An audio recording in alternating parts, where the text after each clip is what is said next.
išmokome laimėti, tai tokį rezultatą lėmė pagrindė puolime daromos klaidos, per daug techninių klaidų, per daug pamestų kamuolių puolime ir antrą kėlinį gynybą, sakyčiau, visiškai nesusigynėm, per laisvai leidom mesti, sakykime taip, ir čia tai didžiausi momentai, kurie nori patirti.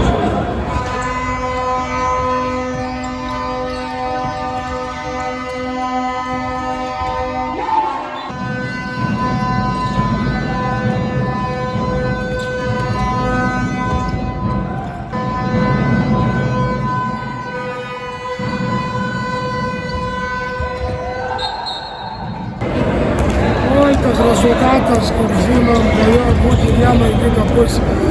Akcentai, tai manau, mums šiandien pavyko kažkiek numušti šviesos norimo žaidimo tempą, neleidom jam taip laisvai pelnyti lengvų įvarčių. Pasiūlėm savo tokį žaidimą lėtesnį, klampesnį, aišku, pagal rezultatą nesigavo viskas pagal planą.